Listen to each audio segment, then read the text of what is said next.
d'une seule voix. L'Afrique d'une seule voix. Linda Ndundu Bonongue, bonjour. Bonjour, Monsieur Mouamba. Vous êtes cofondatrice du groupement des femmes politiques indépendantes GFPI à Kinshasa, business facilitatrice et auteur du livre Passeport pour l'emploi. Merci de répondre à l'invitation de la radio Afrique d'une seule voix, basée à Paris, en partenariat avec Grand Journal pour analyser le bilan du président Félix Tshisekedi et son gouvernement 4 ans après son accession au pouvoir en RDC. Mais avant cela, Linda Ndundu Bonongue, pourriez-vous expliquer en peu de mots le GFPI, c'est quoi et pourquoi l'avez-vous créé? Le groupement des femmes politiques indépendantes a été créé par Lily Ambakombo et moi. Nous avons créé ce mouvement parce que, en tant que femmes et mères, nous voulions pouvoir entrer en politique sans avoir des obligations vis-à-vis de responsables de partis politiques, par rapport à des agendas de partis politiques également, des tracasseries liées à tout ce qu'une femme pourrait vivre dans ce contexte-là. Et donc, on trouvait que le poste de candidat indépendant était beaucoup plus adapté à la façon dont nous voulions accéder à des postes au travers des élections en 2023. Nous sommes chrétiennes, donc nous avons mis ça en prière à peu près 1 an et nous nous sommes lancées, malheureusement assez tard, parce qu'en même temps, nous n'avions pas d'informations qui étaient données et accessibles. Et donc, nous avons appris assez dans le tard que la loi électorale ne permettait pas aux femmes et aux hommes qui se présentaient en tant qu'indépendants de pouvoir briguer un poste et de gagner les élections, vu qu'il y a une modalité qui s'appelle notamment le seuil électoral.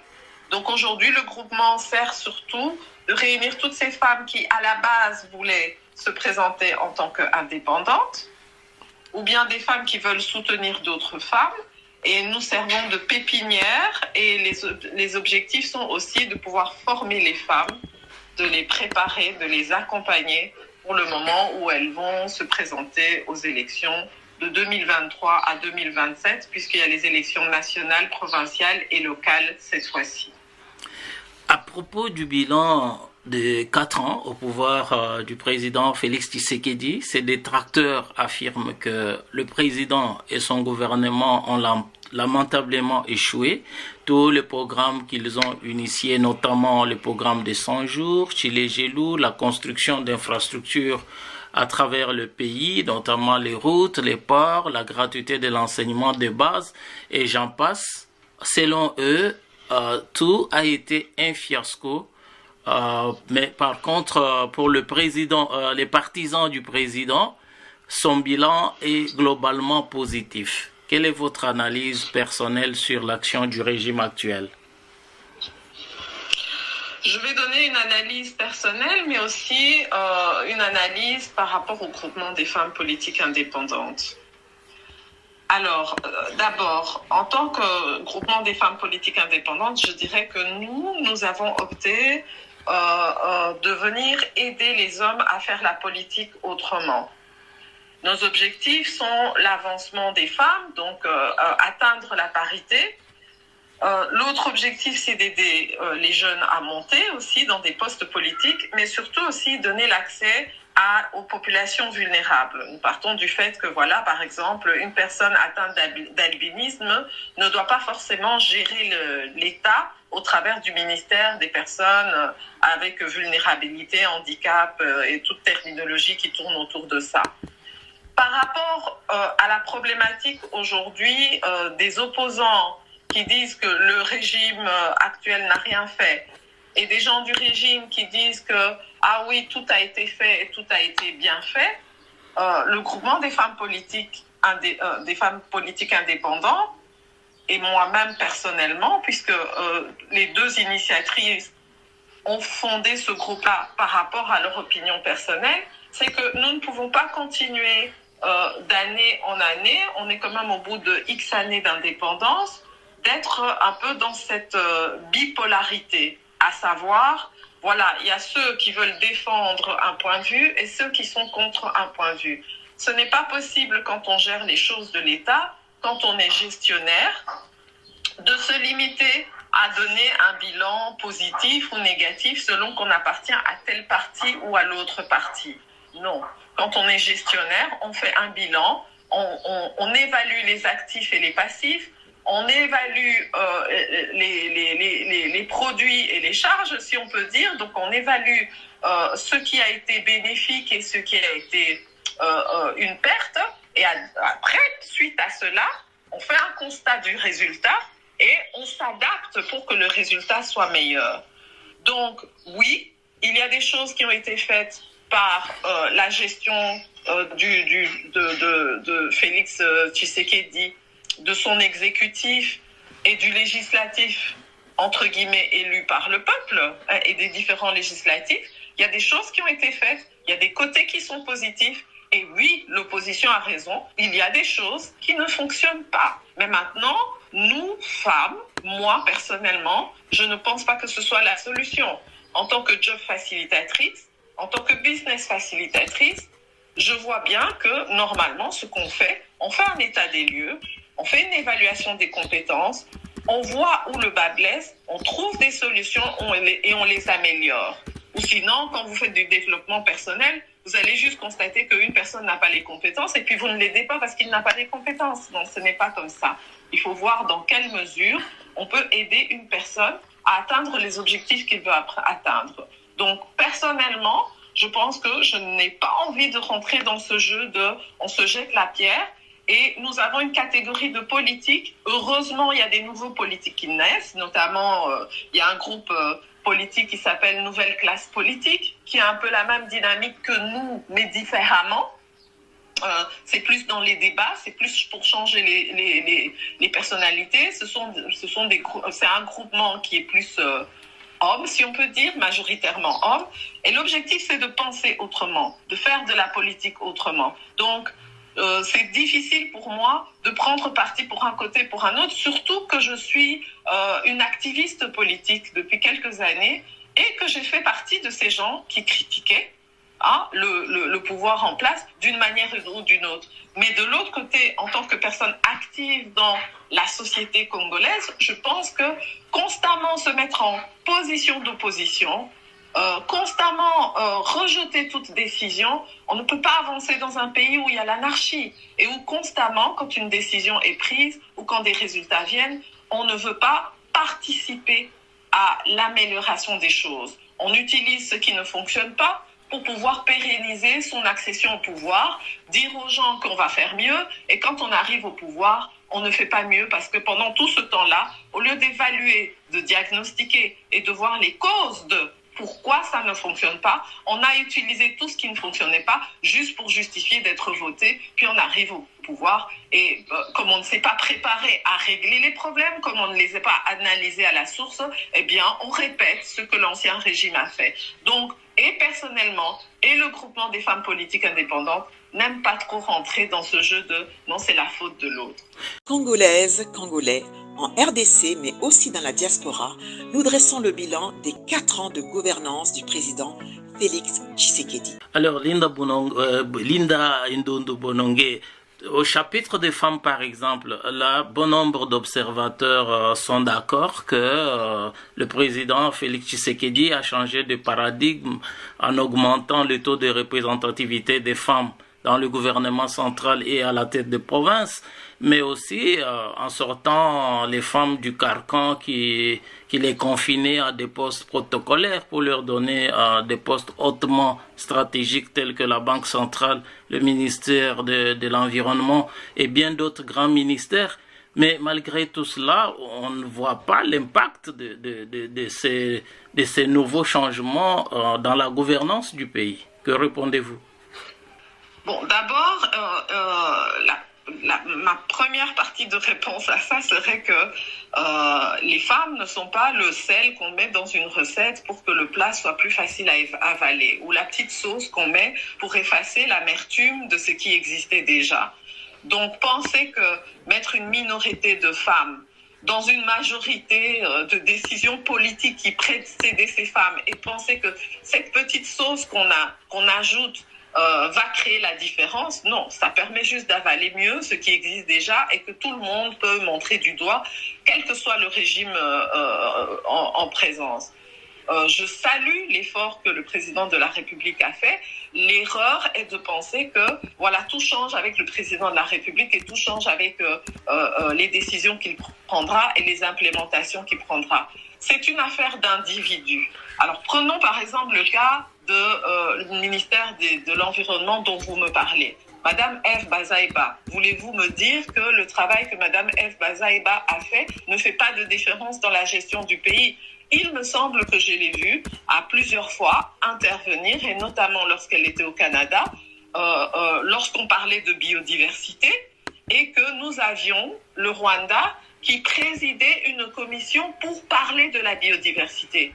Madame F. Bazaïba, en tant que femme, a pu toucher les personnes qui étaient autour pour rappeler qu'il n'était pas normal que le Rwanda ait la présidence d'un problème de biodiversité, dont on doit solutionner les différents desiderata, si on peut dire, toutes les conséquences que la République démocratique du Congo vit, quand en fait, depuis 25 ans, depuis que nous avons malheureusement eu des réfugiés qui ont fui le génocide des Tutsis et d'autres diront des Tutsis et des Hutus, on va me critiquer et me dire que je suis négationniste. Non, il y a eu génocide et nous voulons savoir exactement ce génocide a été jusqu'à quel cas. Mais depuis que nous avons accueilli nos voisins qui malheureusement ne savent pas vivre ensemble, eh bien nous avons eu des viols de femmes, nous avons eu des gens tués, nous avons eu notre biodiversité terrassée. Et Madame F. Bazaïba a vraiment soulevé le point qu'il était anormal de me donner la présidence à un pays qui fait partie de la destruction de notre biodiversité. Il me semble que cette commission n'a plus été présidée par le Rwanda. Donc dire que l'apport d'une femme, et je peux vous donner plusieurs exemples, pas seulement sous Félix Tshisekedi, nous avons sous Kabila, sous Joseph Kabila, une dame qui a été appointée à la Caisse nationale de sécurité sociale. Il s'agit de Marie-Thérèse Guéringbo. En un an, elle a épuré 10 ans d'impayés de pension. Alors dire que l'apport des femmes ne change rien, non. Le problème, c'est que c'est souvent micro-social, microéconomique, les femmes agissent dans leur milieu.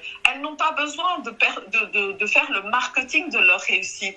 Elles ne vont pas venir avec plein de journalistes pour vous dire qu'elles ont fait ce changement. Les femmes travaillent comme elles travaillent à la maison, comme elles travaillent à l'éducation des enfants, comme elles sont des mamans maraîchères, comme elles ont payé les salaires des hommes les transports des hommes pendant 15 ans, 20 ans, 30 ans, où ils étaient impayés. Les femmes étaient là. Elles ont fait quelque chose. Et ce n'est pas le fait que Félix Tshisekedi aujourd'hui décide de mettre des femmes en minorité que les femmes vont subitement faire la différence. Elles font la différence depuis longtemps. Dans les églises, c'est elles qui cotisent plus. Dans les quartiers, c'est elles qui développent. Aujourd'hui, vous avez des entreprises qui viennent avec des microcrédits. Ces microcrédits viennent pour formaliser quoi? Les entrées financières de ces femmes. Quand on est dans la diaspora, les femmes cotisent et envoient. Toutes ces sociétés de transferts internationaux sont d'abord financées par les femmes. Donc voilà, simplement, l'impact des femmes n'est pas évalué, n'est pas perçu de la manière dont il devrait être perçu. Donc même dans cette narrative-là, je n'entre pas trop parce que, il faut me donner des critères clairs, comparables, quantifiables, qualifiables. Mais en tout cas, moi, de ma façon d'analyser les choses, je trouve que quand les femmes sont là, il y a une différence. Mais bien sûr, les femmes sont comme les hommes. Certaines vont être aussi corruptibles, certaines sont aussi dans la mégestion. Il faut toujours choisir la bonne personne à la bonne place. Et il n'y aura pas de différence entre les femmes et les hommes, ni les jeunes et les vulnérables de ce point de vue-là. Semaine spéciale RDC du lundi 20 au dimanche 26 février sur l'Afrique d'une seule voix. Alors, Linda Ndondo Bonongue, un autre caillou dans la chaussure du président et celle du gouvernement, c'est la sécurité à l'Est.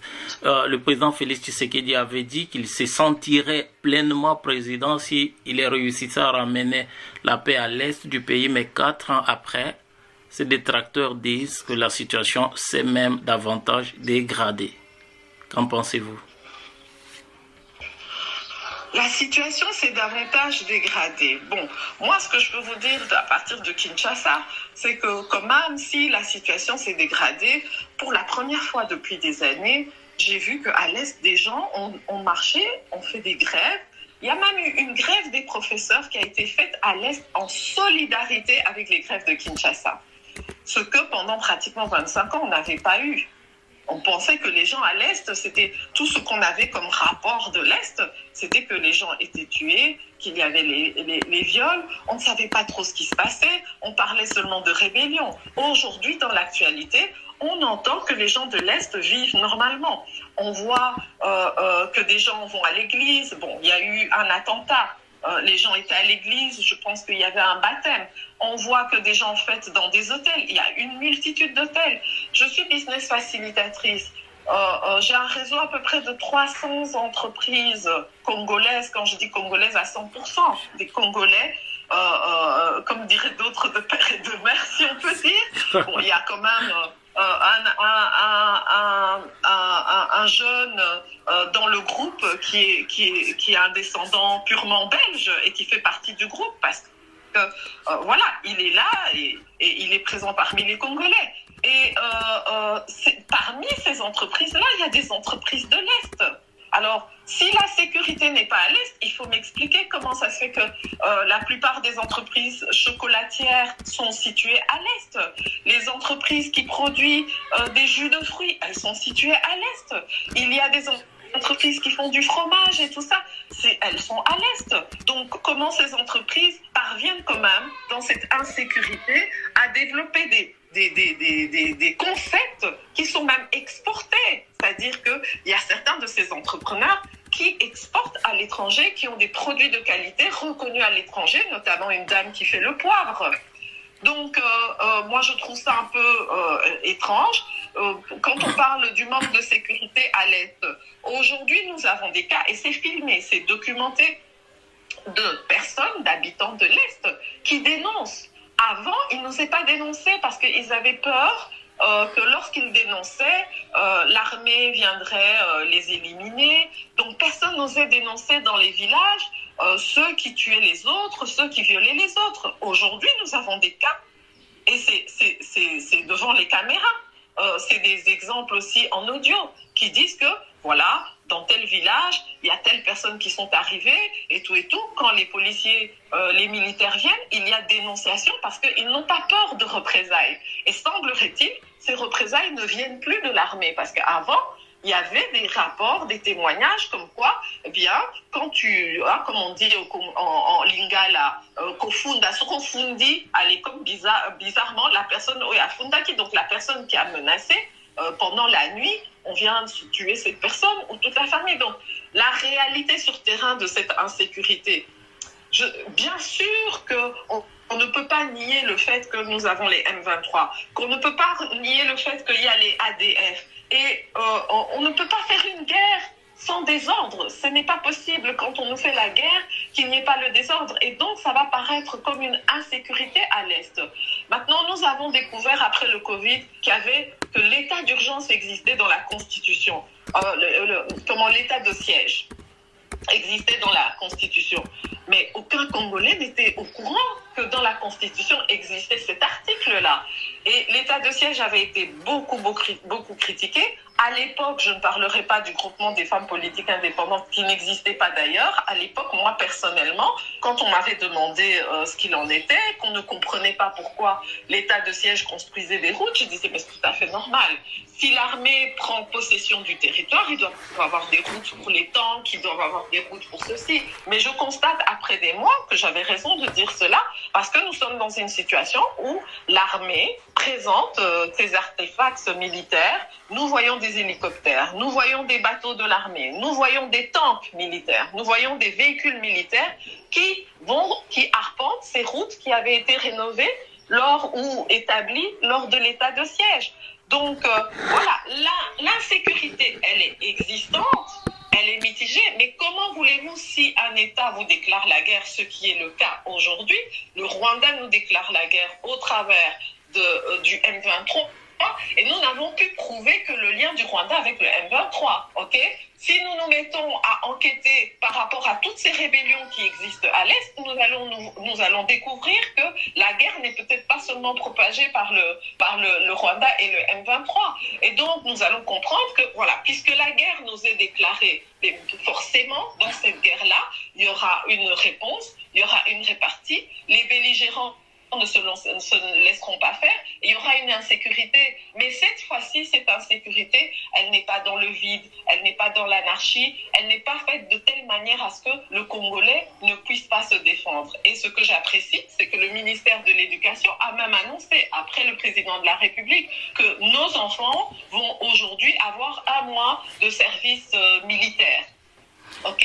Donc, ce service militaire qui, j'espère, sera annuel, comme nous avons au Canada des gens qui sont formés tous les week-ends, comme nous avons aux États-Unis des gens qui peuvent être volontaires et être formés tous les X temps et puis revenir à leur vie civile, bien nous allons avoir un système ici au Congo qui va faire que chaque Congolais puisse se défendre. Moi, je trouve que ce sont des bonnes solutions pour rétablir la sécurité des Congolais. Au-delà de ça, j'aimerais rappeler que quand le président de la République est arrivé, la première chose qu'il a faite, c'est d'arrêter un peu la précarité de nos militaires et de nos policiers. Nous avions des militaires et des policiers qui avaient des camps où il n'y avait pas l'eau depuis l'époque de Mobutu.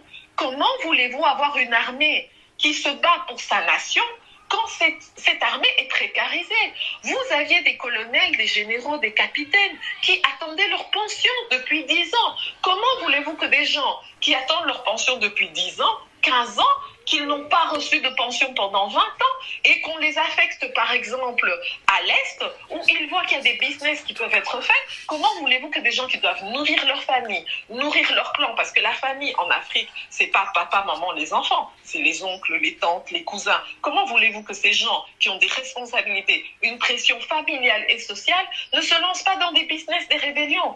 Donc je pense que vraiment, il y a toute une série de solutions, notamment l'augmentation des salaires je pense, des militaires et des policiers. Toute une série de mesures qui visent à effacer cette insécurité. Cette insécurité, on ne peut pas la nier et elle existe même dans les États où il n'y a pas la guerre, où il y a la démocratie. Cette insécurité, elle existe aux États-Unis, qui a une liste des terroristes internes. Chaque année, les Américains donnent la liste de terroristes étrangers et de groupements qui sont sur le territoire américain, qui sont des Américains et qui sont considérés comme des terroristes. Il y a donc une insécurité quelque part aussi dans ces pays-là. Alors nous tendons à vouloir mieux nous organiser et moi je suis favorable à mieux organiser les choses, quel que soit le pouvoir en place. Mais de dire que voilà, c'est une insécurité constante, on avait un demi-embargo. C'est-à-dire qu'on avait le droit de pouvoir s'équiper en armes, mais il y avait des mesures qui étaient limitées. Ça a été levé, ok? Donc il faut donner le temps à ces mesures de se faire. Nous avons un pays continent, nous avons une fonction publique qui est gangrénée par la corruption, nous avons des responsables politiques qui sont gangrénés par la corruption. Vous pensez bien que ces changements-là, avec une union sacrée qui a dû se bâtir, des coalitions qui ont dû se défaire, vous pensez bien que ces projets-là n'ont pas pu se faire comme ils doivent se faire. Donc certes, il y a toujours insécurité pour le Congolais, mais pas seulement le Congolais sur le territoire congolais. Il y a des Congolais qui sont dans la diaspora africaine et qui sont maltraités. Okay? Et pourtant, il n'y a pas la guerre dans ces pays-là, mais ils sont maltraités parce que le droit de Congolais n'est pas donné. Donc nous devons ensemble bâtir notre dignité, bâtir le respect de notre nationalité, bâtir le respect de notre humanité. Et ça ne peut pas se faire en critiquant quelqu'un parce qu'il n'est pas arrivé seul. C'est ensemble que nous pouvons le faire. Congolaises, Congolais, en RDC, mais aussi dans la diaspora, nous dressons le bilan des 4 ans de gouvernance du président Félix Tshisekedi. Linda Bonongue, mais le problème c'est que on a un président de la République, Félix Tshisekedi, qui vient d'un parti qui a basé sa méthode de conquête du pouvoir sur la lutte non violente et les normes démocratiques. Et aujourd'hui, dans sa gestion de la situation à l'est du pays, il se base sur la diplomatie, une approche jugée naïve par les opposants. Oui, mais le problème, c'est que nous avons eu une réputabilité pendant des années, et notamment peut-être à cause du comportement de la diaspora, qui allait dans des manifestations contre un pays comme par exemple le Rwanda, qui venait de vivre le génocide, et on nous a catégorisé, nous, les Zaïrois, les Congolais, de personnes agressives et violentes. Et ça continue jusqu'aujourd'hui. Nous avons une communauté qui fait la publicité d'un génocide qui n'existe pas sur elle, au sein de la République démocratique du Congo. Nous sommes catégorisés comme dangereux. Nous avons été les personnes violées. Nous avons été les personnes tuées. Nous sommes envahis de rébellions. Aujourd'hui, on parle même plus de rébellion. C'est du terrorisme. C'est du détournement des fonds. C'est du blanchiment d'argent. Nous sommes rackettés par une série de rébellions qui doivent nourrir des terroristes de par le monde. Hein? Et donc, la problématique ici, c'est que montrer à l'humanité que nous, le Congolais, rappelez-vous du Congolais, rappelez-vous du Zaïrois, nous sommes pacifistes. Nous ne sommes pas des gens qui venons directement prendre un poignard et régler les comptes. Nous ne sommes pas génocidaires. Nous sommes un pays de diversité et nous avons une multitude de minorités. Nous avons au moins 475 tribus sur le territoire congolais. Et nous avons l'habitude de gérer les problèmes entre nous. Nous ne sommes pas le Rwanda qui dit avoir 2 tribus alors qu'ils en ont 3 et qu'ils ont à peu près 4 minorités dont ils ne parlent pas. On ne peut pas comparer. On ne peut pas dire de nous que nous ne sommes pas ceci. Non. Nous savons entre nous entendre. Nous l'avons fait pendant des millénaires et des siècles. Les Bantous sont arrivés en 1100, il y a 1100 ans, ils ont rencontré les Pygmées et au fur et à mesure, nous avons eu plusieurs occupants qui sont arrivés. Et cette diversité ethnique et tribale nous a toujours amenés à rentrer dans une palabre. Nous sommes un État qui a une ancestralité de palabres pour résoudre les problèmes. Nous ne sommes pas des gens qui prenons les machettes pour tuer les autres. Ça, c'est une modernité qui nous surprend. Et c'est pourquoi nous sommes devenus victimes, parce que nous avons cru, en acceptant une fois les Hutus, une fois les Tutsis, une fois encore les Hutus, une fois les Tutsis, si nous avons cru que nous allions contaminer ces gens, nous avions cru que devenus Congolais ou étant Congolais depuis je ne sais pas combien de temps, ils allaient laisser cela. Ils n'ont pas laissé. Mais ce n'est pas parce que les gens attendent de prendre les armes directement, de nous battre, que nous allons ne pas palabrer. Également, comme la communauté européenne a décidé d'écouter ces personnes qui se disent être victimes, eh bien, nous voulons prouver que non. Nous jouons le jeu. La communauté internationale nous a demandé de les recevoir. Nous avons ouvert les frontières. La communauté internationale nous a demandé d'accepter la MONUSCO pour régler le problème. Nous l'avons fait. La communauté internationale, il y a beaucoup de pas que le président prend, que le Parlement prend. Ce sont des décisions internationales qui nous les imposent. Mais également, si nous nous mettions à faire ce que le Rwanda fait entre Rwandais, ce qu'ils font, si nous nous mettions à faire cela, mais le Congo est trop grand. Si les Congolais se mettaient à prendre des armes et aller s'en prendre à un pays étranger ou s'en prendre à une petite minorité ici, mais ce serait la catastrophe. Nous ne pouvons pas rentrer dans ce jeu-là. Nous sommes des Congolais, nous ne sommes pas des Rwandais. Nous avons 475 tribus, 475 ethnies Elles parlent des langues différentes. Nous avons trouvé des solutions historiques. Nous avons divisé ce pays en groupements linguistiques afin que ces communautés qui ne parlent pas une langue aient chacune une langue qui puisse échanger avec les autres. Nous avons une langue administrative qui est le français. Et grâce à cette langue qui est le français et des valeurs de fraternité, de communauté, de droits humains, nous les appliquons et nous pensons que oui, effectivement, même si ça prend du temps, même si nos propres gens sont sacrifiés dans cette histoire-là, ça mérite un débat, ça mérite la diplomatie. Mais une chose est claire, on a toujours pensé que le Congolais ne savait pas se battre, que le Congolais ne faisait que danser, que le Congolais ne savait que boire, que le Congolais ne savait que bien vivre. Non, le Congolais est capable de se battre. Mais simplement, il connaît sa force et il sait que la personne qu'il a en face de lui est un être humain et a droit à la vie et à la liberté. Mais si nous devons nous défendre, nous allons nous défendre.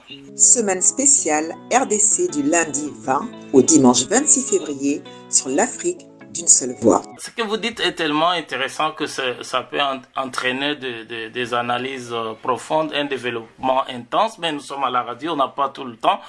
On pourra y revenir avec des émissions, des formats beaucoup plus larges. Alors j'aimerais qu'on parle un peu de la justice. La justice qui est la colonne vertébrale de l'état de droit, qui est la vision même du président Félix Tshisekedi, qui s'est dit déçu. Donc le président s'est dit déçu de la manière dont la justice est administrée. Il a dénoncé la corruption qui est une espèce de cancer qui a répandu ses métastases dans pratiquement tout l'appareil judiciaire. Mais ses opposants, ses détracteurs parlent plutôt de la théâtralisation, ils parlent du manque de moyens, ils parlent de la désorganisation du secteur de la justice. Quelle lecture faites-vous? La corruption, elle existe partout et elle perdure à cause de l'impunité. Si la justice faisait son travail, la corruption n'existerait pas. Donc, le nerf de la guerre se situe là. Nous avons déjà l'IGF qui poursuit les gens. Il y a déjà des procès qui ont eu lieu, mais semble-t-il, comme le président de la République l'a dit, ça ne va pas. Moi, je ne suis pas une spécialiste du droit. Je n'ai pas été formée dans le droit. C'est une matière que je n'ai pas approfondie jusqu'à présent dans les débats avec d'autres personnes. Donc, c'est difficile de vous donner des solutions, de vous donner des analyses correctes. Mais le constat est que oui, s'il y a impunité, il ne peut pas avoir amélioration de la justice ici. Et la justice est censée être l'organisme qui installe le fait que si tu es voleur, tu es payeur. Si tu es voleur, tu dois être incarcéré. Si tu es tueur, enfin, et la justice ne fait pas son travail comme il se doit pour le moment. Mais je ne peux pas vraiment rentrer dans les détails de cela. Je vous inviterai plutôt à solliciter parmi le groupement des femmes politiques indépendantes les femmes qui sont des avocates. Nous allons nous organiser pour justement ce volet de la justice, parce que cette corruption, elle existe à tous les niveaux, au niveau social surtout, au niveau familial, au niveau patrimonial, en tout cas dans tous les aspects. Mais comme je ne suis pas une spécialiste de la matière, je vous inviterai vraiment à parler plus avec quelqu'un qui l'est. Ok, Lida Bodongue, le temps passe très vite. Congolaises, Congolais, en RDC mais aussi dans la diaspora, nous dressons le bilan des 4 ans de gouvernance du président Félix Tshisekedi. Alors, le temps passe aussi vite concernant les dirigeants. Maintenant, c'est la dernière année du mandat de 5 ans du président et de son gouvernement. On se pose la question de savoir, au vu de ce qui a été fait comme réalisation dans un pays où tout était à faire, tout est encore à faire, est-ce qu'il y a, oui ou non, raison de renouveler le mandat au président Tshisekedi lors des prochaines élections? Écoutez, c'est le peuple qui va décider. Tout va dépendre du bilan. Et le bilan, il sera mitigé, il sera sûrement mitigé. Il est toujours mitigé dans un État-continent comme le nôtre où on prend des mesures et ces mesures sont d'application de manière minoritaire. Surtout, 4 ans après 60 ans de destruction, ok? Après peut-être 20 ans de destruction, après 30 ans selon les points de vue, parce que vous aurez les Mobutistes et vous diront ah non, ça a été construit et ça n'a pas été déconstruit lors de la fin du régime de Mobutu. Les gens sous Kabila diront ah oui, on a fait 20 ans, on a construit, on a fait ceci. Le fait est qu'il y a eu des diagnostics, notamment dans l'éducation. On pensait mettre la gratuité parce qu'on pensait que sous Kabila, 1000 écoles avaient été promises et qu'on allait trouver 1000 écoles. Et dans ces 1000 écoles, en plus des autres écoles qui existaient, on allait pouvoir instaurer la gratuité. Puis on s'est rendu compte que ces 1000 écoles étaient inexistantes. Donc comment pouvez-vous installer la gratuité dans 1000 écoles de l'État qui n'existent pas sur le territoire congolais? Vous allez faire avec les écoles qui sont là. Toutes les autres écoles sont des écoles non conventionnées. Elles n'ont pas de collaboration avec l'État. Donc c'est assez difficile de mettre en place certaines mesures. Mais qui va voter? Ce sont les gens qui sont bénéficiaires de ça. Et je pense que durant l'enrôlement, il y a des gens qui sont peut-être fanatiques du président de la République et qui vont dire oui, moi j'ai ça. Je parlais ce week-end avec des personnes qui me disent dans notre quartier, ça fait 30 ans que l'eau ne coulait pas dans le tuyau. Et nous avons l'eau. Okay? Vous avez des routes secondaires qui ont été construites. Ça faisait 40 ans qu'on ne les a pas construites, mais ceux qui sont sur les routes principales vont se plaindre. Ils vont dire ah, on a la salubrité, on a l'inondation, on a ceci. Mais ces gens qui habitent dans des routes secondaires vont dire waouh, on n'a pas eu de route, ça fait 30 ans, 40 ans. Or, les routes secondaires réhabilitées sont majoritaires par rapport aux routes principales qui ne le sont pas. Donc, je pense que le président de la République aura des fortes chances d'être réélu, mais c'est le peuple qui va décider. En tout cas, ceux qui se seront enrôlés. Okay? Et je pense que ceux qui sont en faveur de la réélection du président de la République s'enrôleront pour pouvoir le rétablir pour un autre mandat. Je pense aussi que ce n'est pas bon quand une chose avance petit à petit, de chaque fois couper. Okay? Je pense que l'opposition doit rentrer dans le jeu, rentrer dans la chose publique, rentrer dans la gestion publique pour jouer son jeu de dire, écoutez, ici, vous faites ça mal et recadrer le tir. Je pense qu'on doit arrêter d'attendre qu'un pouvoir passe pour mettre la main à la pâte. Il faut un concept d'union sacrée, il faut un concept selon lequel nous avons un Parlement qui est composé, nous avons des institutions qui sont composées de personnes choisies autant par des personnes de majorité que d'opposition et nous avançons. Mais pour moi, par rapport à ce que je vois dans chaque dossier, je ne sais pas si on a le temps de parler de chacun de ces dossiers. Il nous reste quelques secondes. Linda, on va faire un scénario pour terminer. Congolaises, Congolais, en RDC, mais aussi dans la diaspora, nous dressons le bilan des 4 ans de gouvernance du président Félix Tshisekedi. En considérant que vous êtes la conseillère principale du chef de l'État, et pour ces temps qui restent, donc ces quelques mois qui restent, vous lui demandez, vous lui confiez un dossier important à réaliser pour ces temps qui restent avant les élections. Ça peut être quoi? En tant que job facilitatrice, ayant remarqué que notamment lui-même se plaignait des personnes appointées qui ne faisaient pas leur travail, je lui conseillerais de penser à créer une sorte d'entité de ressources humaines, de gestion du capital humain nationale, qui accepterait les nominations, les candidatures des personnes à certains postes de gestionnaire de l'État et qui ferait une sélection de la bonne personne à la bonne place en fonction des compétences. De ne plus choisir les gens en fonction de, oui, peut-être telle personne a conseillé ou en fonction de son avis personnel, parce que je pense qu'il est trop occupé pour se rendre compte. Vous avez une série d'instruments, des tests psychotechniques, vous avez une série de méthodologies qui permettent de cerner si une personne est vraiment compétente à être appointée à tel ou tel poste.